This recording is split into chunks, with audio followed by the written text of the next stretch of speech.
Wis arep ngawur. Per ngawu gawar kaya mengkono kuwi. Ripalungguhan iki janji ra lunga saka kene. Kelakon ana Sri Kandi wani karo kowe. Apa ya kelakon bojo wadon wani lawan Janaka. Kula mboten wani kali janakane ning wani karo tumindake sing ora ndalan. Yen ngono jaluk Radawa ngono jaluk pecah sirahmu Ripalungguhan. Kula mboten wedi yen ngejak geger monggo. Kula tasih kemutan. Riyen kula nate meguru manah kalian panjenengan kula iso olah kanuragan. Menika meguru dumateng panjenengan. Nadene kapeksa samangke kula ginakaken kangge wani kali panjenengan mboten napa-napa. Mergi kula ngreksa dumateng kawilujenganipun Kakang Mbok Sembadra. Pun sinten sing glundung sirahe? Yen sajake jarik kon nylipeti kula singkirke, kula ngangge tayep ngeten mawon. Wis yen kula begagah ndupak dodo sampeyan ora geblak guroni batange. Waduh piye? Minggat piye?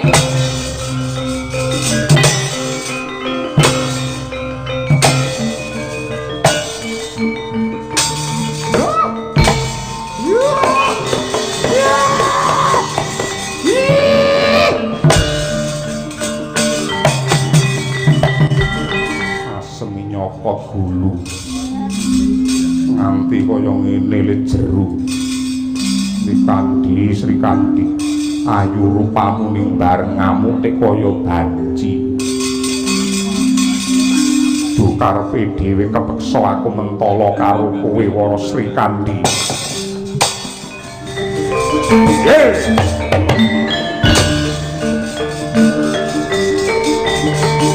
Wah.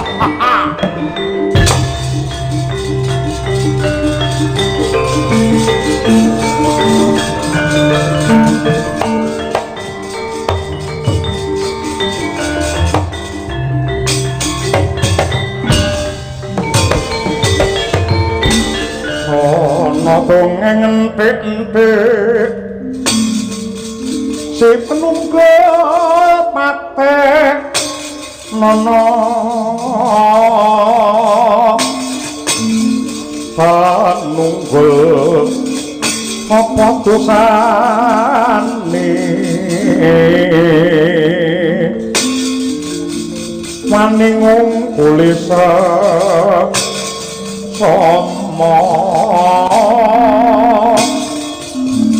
ojo di ndak kualat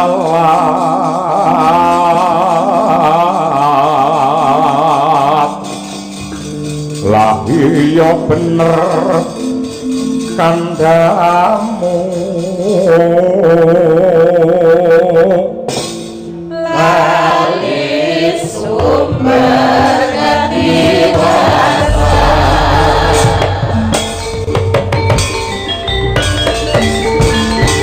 Satrio bungkek kakek kunting tangting bringos sak kepel sisih pijer dipelintir wae. Aja nganti kowe mati tanpa aran margage ngaku sapa jenengmu. Lekno mripatmu jerengen gobokmu. Satrio Lesan Pura Raden Setyaki ya Raden Sencaki kowe sapa? Muri saka negara Tunggul Malaya. Kesete sembanku Prabu Dewa Srani. Bintang samudra kang dadi aranku. Kowe nyimpangongi wa utawa nengen endi sing jenenge Janaka sing jarene tapa ngambang ana tengahing segara janji ora gelem jugar ngene tapa brata kelaku tak pocok janggane blangap-blangap patung ngucap cetha lamun toke teka ana kene mung maton Sulaya yen pancen wis gembleng lan kenceng tekadmu arep murak-arik tatanan Ripalungguhan iki Setyaki gawe Giri Sayembara karepmu kena kowe nyinggol kelawan Raden Arjuna waton pinter jebol diadane Setyaki piye Rada muntat lir kinetap upaya inipi Soco bang mawing-mawing wange Bukit kendel bondo wani lekan golek momongan bukuno golek pasangan merangi tatal grajiau maju diangkat tangan undar mergada moran cepat igamu nglayang nyapa tak guroni batangmu.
minggat pecah sirahmu.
Wah.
kang katrajang ing sahana wadya sangkep kaprabon prang kang abramarkata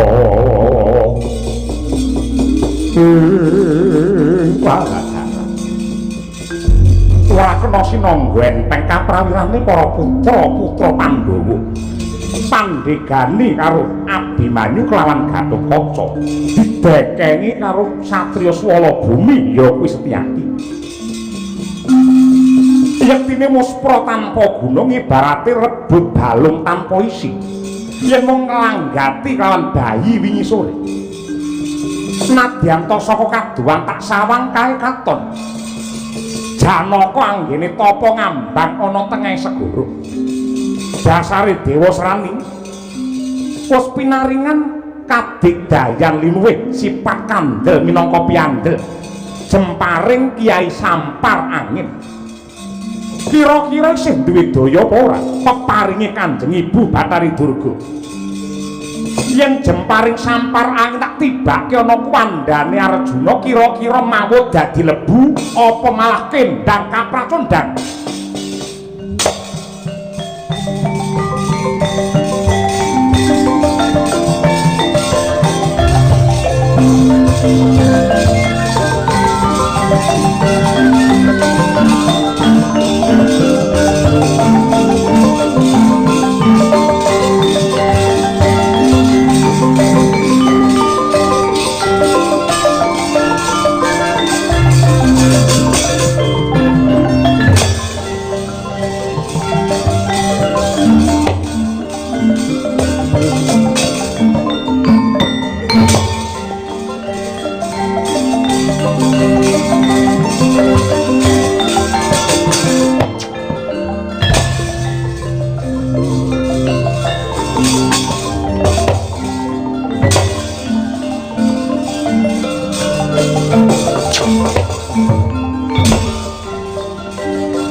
Pandhawa byaku mulung mangung siring saka Kurawa Kampak pungkih Srukati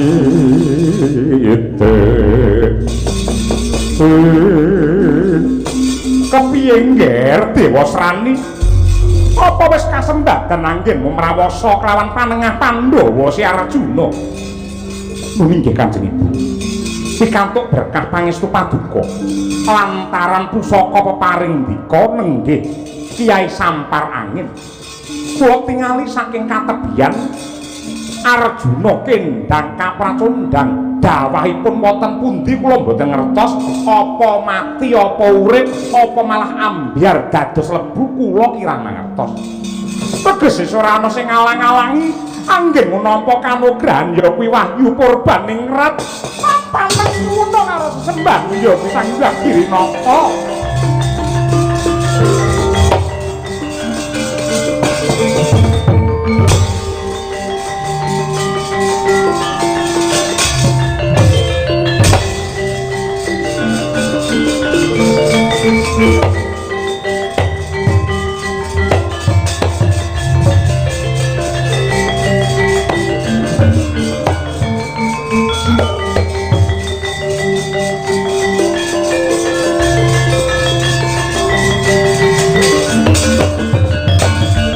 Rinangka kinempit-tempit dosa ngreknaning bawana ya setukang walang ati aduh paman babar pisan kula mboten duga mana bilih wonten lampahan ingkang kados mekaten anggenipun Kanjeng Rama Yoga Brata dereng wonten tandha-tandha pikantuk nugraha parandene malah nemahi lelampahan ingkang pahit kados mekaten kendang kapracondang boten ngertos dumugi pundi purakipun. Angger Abimanyu kula suwun sampun ngantos pas sumelang ing penggalih lelampahan menika boten badhe rampung menawi namung dipun tangisi lan dipun getuni paduka kagungan pepunden socaning rat oboring jagat sinuwun Prabu Ndarawati bab menika prayogi dipun sora widhekaken dumateng panjenenganipun.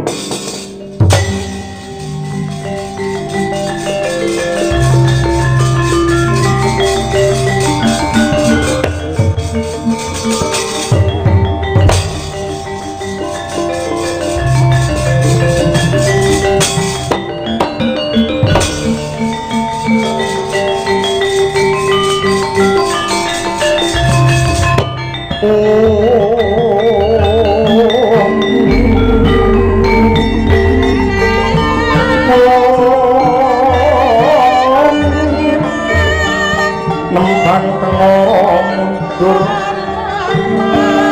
sawat yang menyoko Purwa sejati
punapata mirah esaya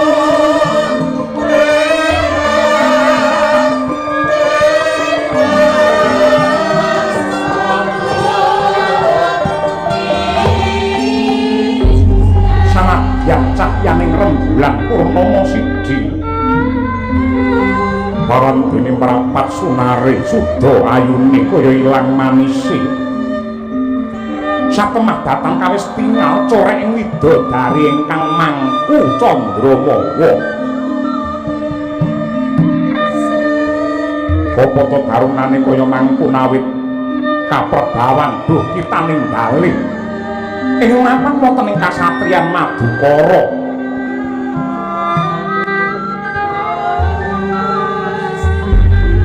Kembang-kembang kaya lumuh ambabar ngambar bondo arum.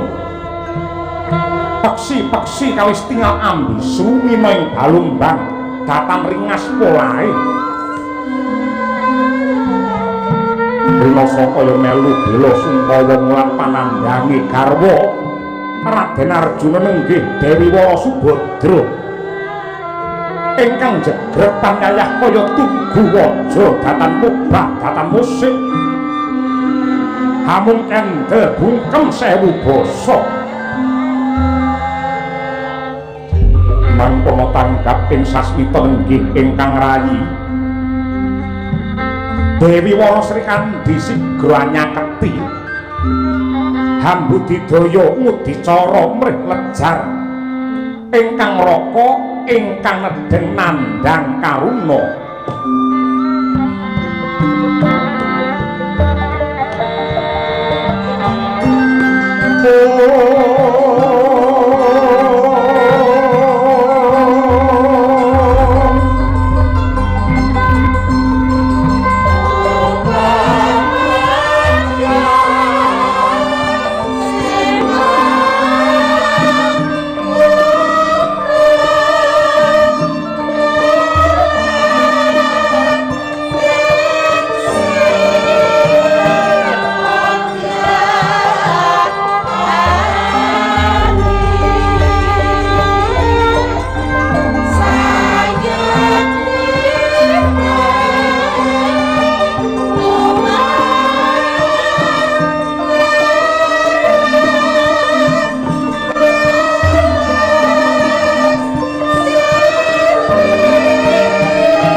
Surem-surem kirang para kingkin Wirmanguswa kang layon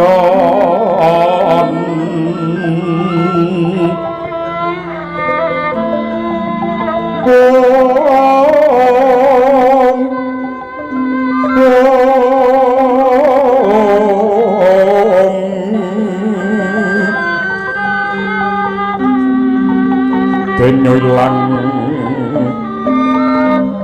memanise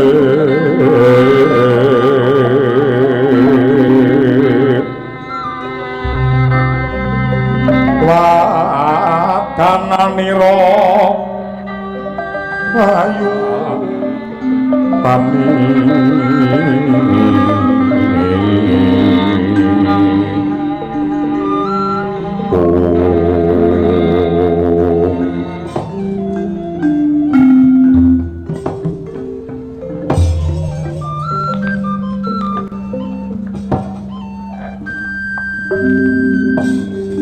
Nuwun sewu Kakang Bawara Sembadra.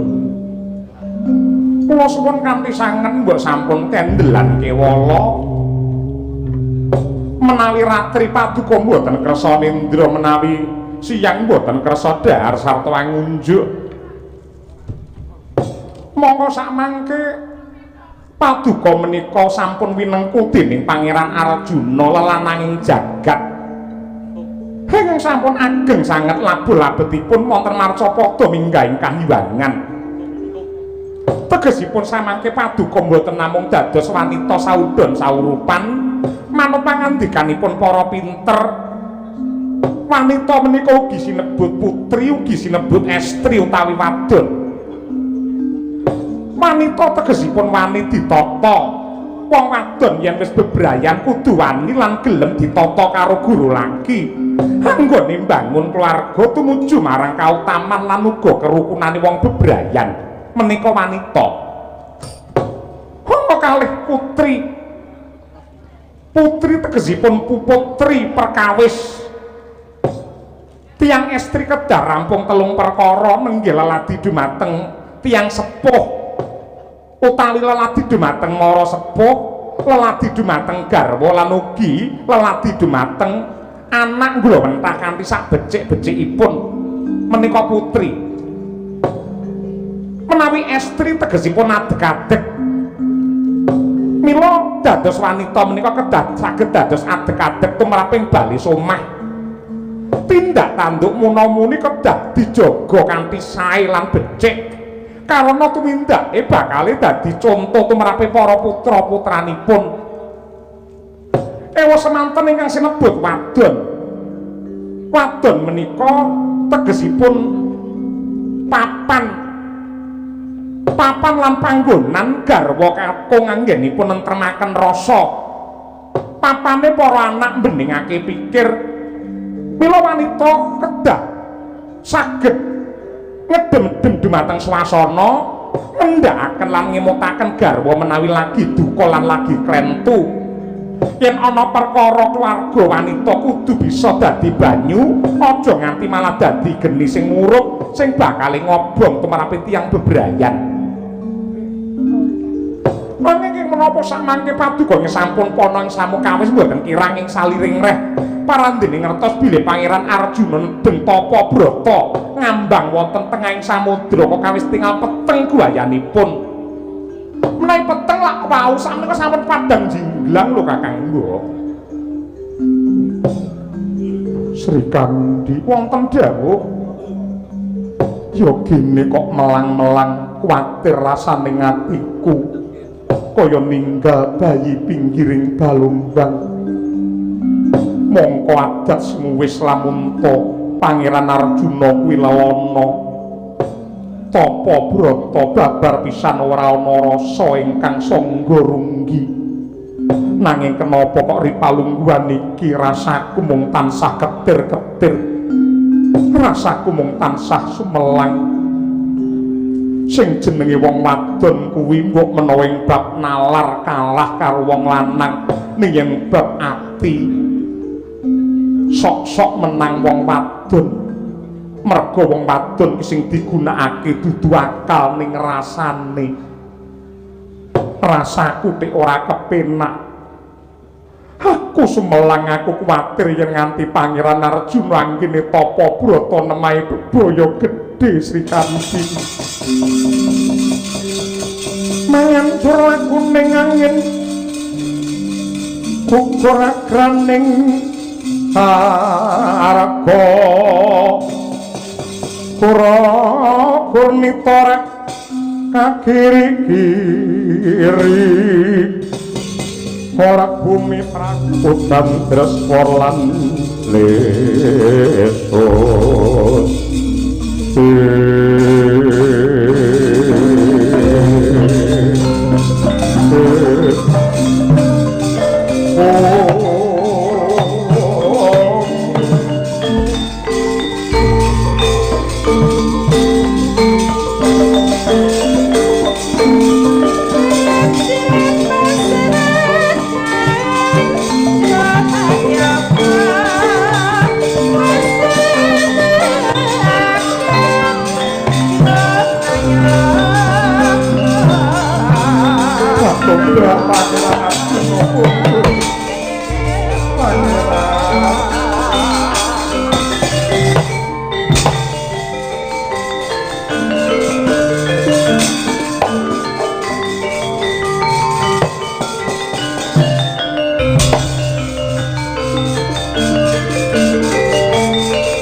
bakat enjang sekaring amura bersih manang brata anuringan adi-adi laman sari raketine nulikai itu memang sesakan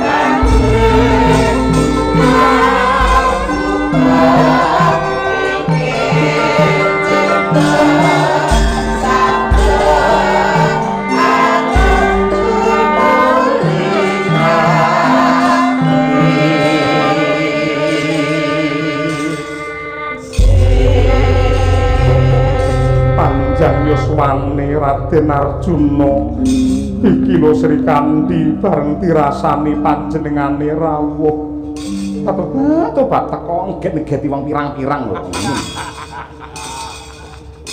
Pangeran Arjuna bekti kula katur kenes ndak tampa sungkemku katur yo paran iya mbokne kula kabare golek wahyu wis entuk pandongamu wis entuk wahyu purbaning rat dudu la opo wahyu tum Lagi ngerti iki wayang lakon lah YouTube ngono. Kok sadane nyolong kethek lho. Aku kapan aku kangen karo kowe Sembodra. Anggenku ngeningake cipta kepengin nyambung rasa kelawan pangeran sing gumana musik sing gawang-gawangmu ayumu sing mesem ana ngarepku. Satemah aku ora bisa wening anggenku mangesti merga mung kelingan karo kowe. Lah banjur kersane piye paran? Aku bisa sumanem jenjem anggenku tapa brata meneh lamun to bareng karo kowe. Ayo tak kanthi Walumban ana tengahing segara mengko aku karo kowe tapa brata tumumpang banyu samudra. Menawi makaten kedahipun Sri Kandi nggih dipun kanthi Sri Kandi ora isa renang rasah melu. Monggo pun to kula ngertos jenengan do atur teruntungan nganti mesra kula seneng marem derek marem ngoten niku. Pun monggo menawi badhe tapa brata wonten sak nginggiling samudra teng banyu. Nyatanipun kula nggih ngertos panjenengan temanten anyaran sak meniki mboten nate cumbana wonten toya mboten nate jenengan niku lho. Monggo tak tunggu griya nyapu ngepel kan setlika kemawon. Kowe aja sujana kaya mengkono. Mboten sujana nyatane wis makaten kok nggih. Aku nek malah kuwatir to pangeran apa brata nek ngejak bojo. Kuwi kang dadi kekarepanku mergo calone wahyune ki ana loro. Wahyune ana loro. Iya. Ya kuwi sangkang sinebut Purbaningrat kelawan wahyu Cahyaningrat.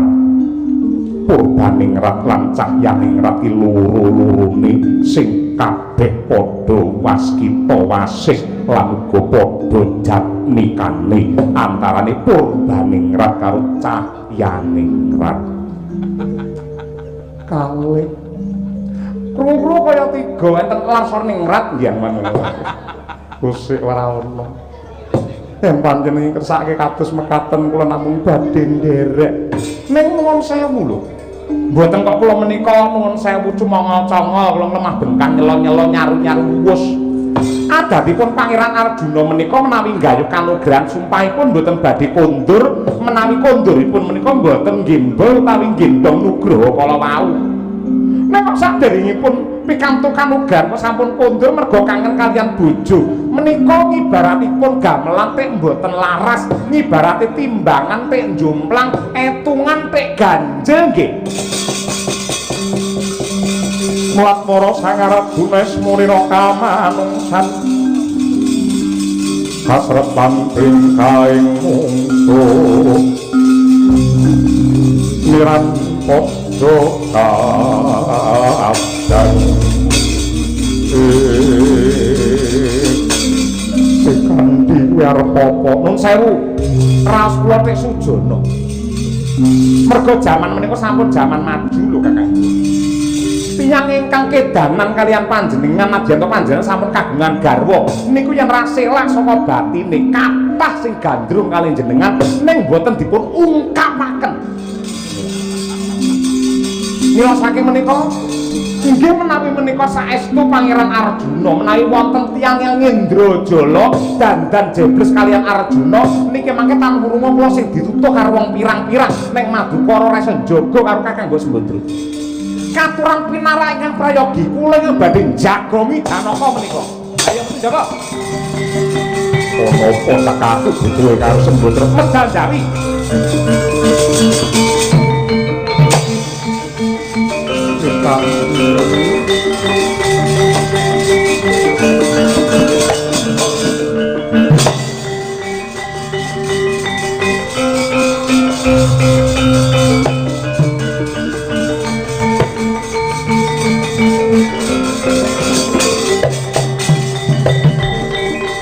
Ala-alane wong wadon ki lamun wani menteleng karo bojo kaya ngono kuwi. Siji kowe menteleng, loro rembug wagal sugal kasar kaya ngono kuwi. Yen ketemu bojo utawa dikapak-kapake bojo ki aja menteleng ning apike merem-meremo wae. Ning yo kene kowe malah ninggal tata krama. Pun kula mboten idem. Batin kula mboten kenging dipun colong. Amargi sajengkaripun Pangeran Arjuna kula menika nampi wujudipun jejibahan ngreksa dumateng kawilujengan wonten ing Madukara kalebet kawilujenganipun Kakang Mbok Sembadra. Nanging mripat iso nyawang aku Janaka. Ya yen Janaka sejati. Yen pancen Janaka sejati, Janaka ki kagungan pusaka sing wujude jemparing. Siji Pasopati, sing loro panah apa? Apa aku tik lali panah pulang pergi. Lah ngawur ya iki. Wis arep ngawur. Arep ngamu gawar kaya mengkono kuwi. Ripalungguhan ki janji ra lunga saka kene. Kelakon ana Sri Kandiwani karo kowe. Apa ya kelakon bojo wadon wani lawan Janaka? Kula mboten wani kali janakane, ning wani karo tumindake sing ora ndalan. Yen ngono jaluk ra dawa ngono jaluk pecah sirahmu Ripalungguhani. Kula mboten wedi yen ngejak geger monggo. Kula tasih kemutan. Riyen kula nate meguru manah kalian panjenengan kula iso olah kanuragan. Menika meguru dumateng panjenengan. Nadyan kapeksa samangke kula ginakaken kangge wani kalian panjenengan mboten napa-napa. Mergi kula ngreksa dumateng kawilujenganipun Kakang Mbok Sembadra. Pun sinten sing glundung sirahe? Yen sajake jarik wonten peti kula singkirke, kula tak ngambil tayep ngeten mawon. Wis yen kula begagap dupak dodo sampeyan ora geblak guroni batange. Wong wadon iki minggat piye?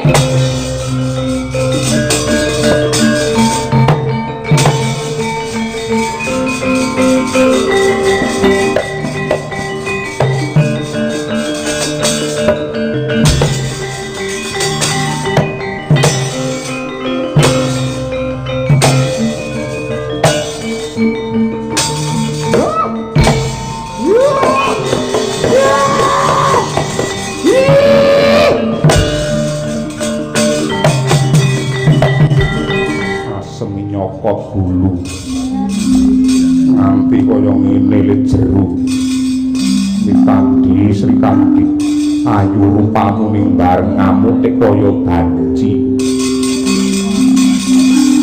karepe dhewe kepeksa aku mentala karo kowe Wara Srikandi.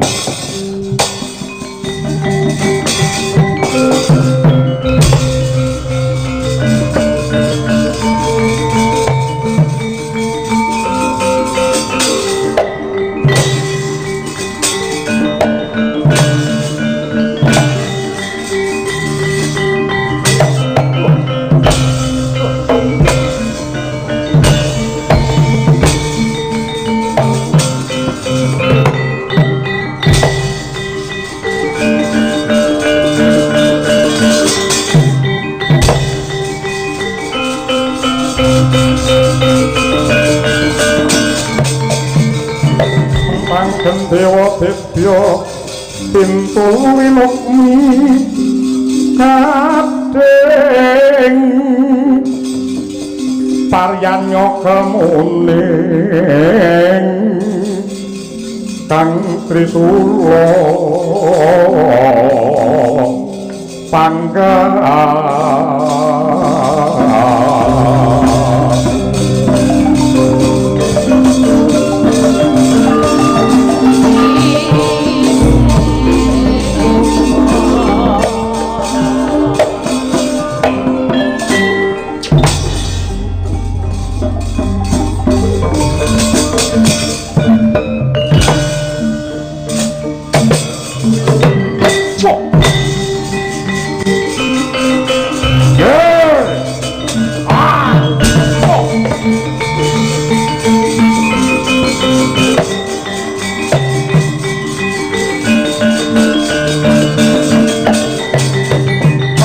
Yoli binantang iblis lanang wong madon krubya kabotan pinjung Srikandi parandene duwe kaprawiran sing ngedat-ngedat Dasamuka ora bakal kentekan akal